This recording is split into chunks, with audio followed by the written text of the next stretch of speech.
Al-mujahidu man jahadan nafsahu fi ta'at Allah azza wa jalla. Siapa orang yang berjihad di jalan Allah itu bukan yang sekarang megang pedang menang perang turun ke jalan-jalan. Itu nanti. Itu nanti. Ini kita lagi perang ideologi, pemahaman, konsep ya. Bahkan apakah pandemi ini disebut perang akhir zaman, perang dunia ketiga ya?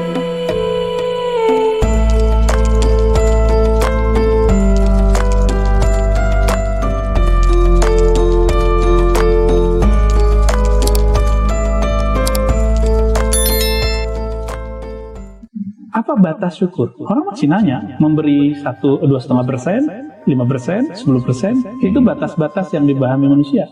Tapi ikhlas itu tidak ada batasnya. Itulah maqam Sayyidina Abu Bakar, Umar. Beliau akan syukur ketemu Nabi, semua hartanya untuk Nabi. Maka kita tidak akan sanggup hidup di zaman Rasulullah, karena semua harta kita mungkin kita korbankan untuk Nabi. Semua waktu kita untuk Nabi. Siapa yang sanggup?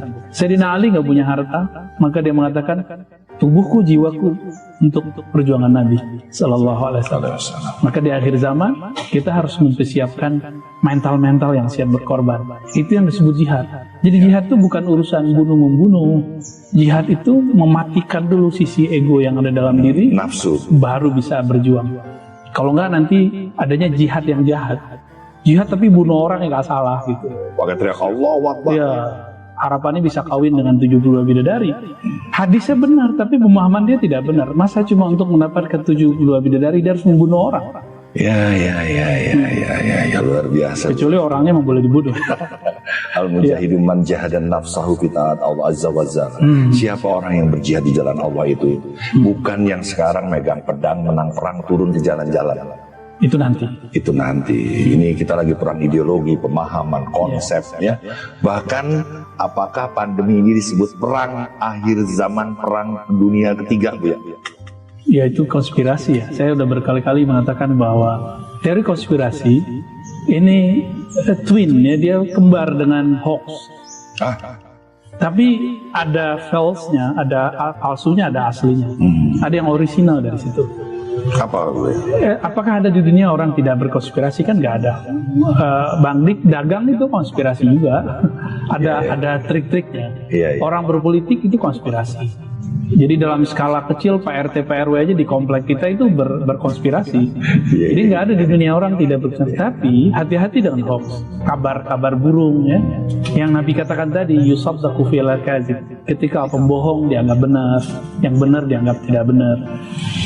Ini awal-awalnya muncul di situ. Maka hati-hati ketika kita mau menggiring apakah benar ini akhir zaman. Kalau akhir zaman ya, tapi kalau ini sebuah konspirasi besar, kita harus hati-hati dulu.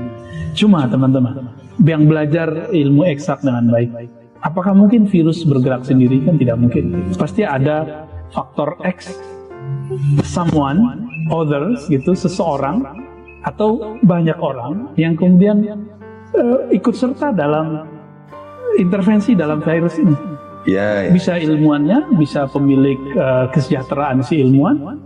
Karena semenjak zaman Ibnu Sina sudah mencatat ya di zaman dinasti Samaniyah, apa kata dia? Dulu para ilmuwan mencari tuan. Di mana tuannya? Itu di istana-istana. Jadi para ilmuwan ini butuh tuan-tuan majikan untuk penelitian dia, modal penelitian dia. Dan tidak semua ilmuwan itu punya jiwa, punya hati. Dia tega untuk melakukan hal ini. Ya. Jadi pertanyaannya dibalik. Menurut Bang Dik, adakah virus berkembang sendiri? Ya enggak lah. Pasti ada intervensi seorang. Tapi apakah ilmuwan itu bergerak sendiri? Tidak. Nah ini yang menjadi teka-teki. Sekarang gini deh Buya, mumpung Buya Arazi ada di depanku gitu. Aku harus pegang nih omongan Buya nih untuk teman-teman yang ada di YouTube di Rumi Cafe Jakarta ini. Apa yang sebenarnya harus kita pegang? Jangan disamarkan lagi Buya kalau emang ini konspirasi gitu. Maaf ya Buya ya. Kita nggak usah sebut konspirasi, kita sebut saja fitnah akhir zaman. Fitnah akhir zaman, lebih ini ya, lebih karena punya marwah ya. Mengatakan di akhir zaman itu ya taqarubuz zaman yang kita bahas sebelumnya. Waktu jadi pendek, benar nggak? Iya betul. Waktu terasa pendek. Dari dulu berjalan 24 jam, tapi sekarang lebih terasa. Rasanya cepat. Kok tiba-tiba udah setahun lebih kita bersama corona. Bener kan? Iya, terus? Dulu baru 1 orang kena di Depok. Iya. Itu kayaknya tegang se-Indonesia. Tegang se-Indonesia. Tapi sekarang tiap hari kita dengar, bahkan mungkin 4 kali lebih, Bu, ya? pengurus masjid sehari. Iya, kalau lewat sini 6 kali ada, Bu, ya. Masya Allah. 6 kali bulan balik. Berarti setiap hari kita dengar dan biasa aja kan? Iya. Jadi orang itu ketika sudah biasa, udah ya begitu aja. Jadi dia nggak ngerasa ini spesial lagi. Jadi apa yang harus kita lakukan? Karena ini fitnah akhir zaman. Jangan terlibat, jangan larut di situ. Ini gini. Berarti kita harus tarik diri keluar. Kita lihat ujungnya kemana sih? Kalau hadis ya, pembukaan hadis saya tadi kan tentang ketika zaman ini orang yang bohong dianggap benar, benar dianggap bohong. Apa ujungnya? Ujungnya nanti kedatangan sang maha pemalsu, sang pembohong. Nah, tapi sebelum datang ke sana akan muncul fitnah-fitnah akhir zaman yang disebut fitnatul dajjal. Kita nggak akan bahas dajjal dulu, tapi ini yang disebut fitnatul dajjal. Beritanya lebih besar dari kejadiannya, bisa jadi ya. Dan kalau sekarang emang beritanya besar, kejadiannya juga besar. Kita nggak boleh menafikan juga.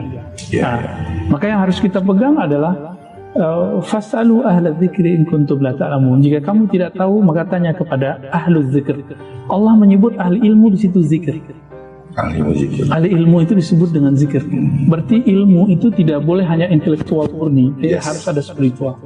Maka yang dimaksud ahlu dzikr di sini adalah orang-orang yang a'rafun nas billah, orang-orang yang paling mengenal dengan skenario, pemegang skenario alam semesta. Ketika Nabi Adam terusir dari, dalam tanda kutip, dari surga, apakah Nabi Adam marah? Lalu ketika Sayyidina Musa berontak ke Nabi Adam, hadis Bukhari, apa kata Nabi Musa? Hai Adam, engkaulah kakek kami. Oh, kamu kakek kami itu yang membuat kami terusir. Apa jawaban Nabi Musa? Oh, ini ya Musa yang cerdas, bisa berbicara dengan Allah, tapi dia nggak mengerti takdir Allah. Tidak mengerti skenario Allah. Jadi kita emang harus mengerti bahwa ini ada skenario besar. Jadi saya tidak sepakat membicarakan konspirasi alam manusia. Kenapa? Ketika mereka makar, konspirasi, Allah khairul makirin. Allah lebih bagus sebagai sutradara, Allah lebih bagus merencanakan. Jadi mereka jahat nih sekarang, bunuh-bunuhin orang. Tenang aja nih. Ya, akan ada saatnya orang-orang yang melakukan ini, Allah akan membalasnya lebih dahsyat. Allah khairul makirin. Jadi siapa yang berlaku zolim, dia sendiri nanti akan terkena akibat dari kezoliman itu sendiri. Mereka lupa dengan kalau kita berbuat buruk kepada orang, kita dapat balas. Dalam Islam itu disebut sawab dan iqab. Baik dapat baik, buruk dapat buruk. Kalau dalam bahasa lama kita disebut karma. Ya, sebenarnya sama sih. Pala karma kalau bahasa Sanskertanya. Jadi pala karma itu sama dengan sawab dan iqab. Tapi mungkin ada perbedaan dalam beberapa sisi. Intinya sama. Mayyamal khairan yarah. Yang melihat, yang berbuat kebaikan, kontan cash, dia akan langsung melihat hasilnya. Yang melakukan keburukan syarran yarah, dia langsung melihat. Jadi teman-teman gak usah khawatir. Cash mereka nanti akan dapat hasilnya. Allah lebih baik makarnya dari mereka. Luar biasa, Bu, ya. Sahabat semua, usia saya sekali lagi saya perlu mengingatkan 53 tahun. Setua itu saya beriman kepada sesuatu yang saya tidak pernah lihat, tapi saya yakini Dia ya Basir, yang Maha Melihat. Gimana bisa ada virus yang baru berumur 1,5 tahun lebih yang tidak terlihat, tiba-tiba saya rasa takutnya melebihi dari 53 tahun yang saya yakini bahwa Dia adalah pencipta yang tidak terlihat sekalipun gitu. Jadi terhadap apa yang terjadi ini, saya suka dengan kata beliau, ini adalah fitnah akhir zaman.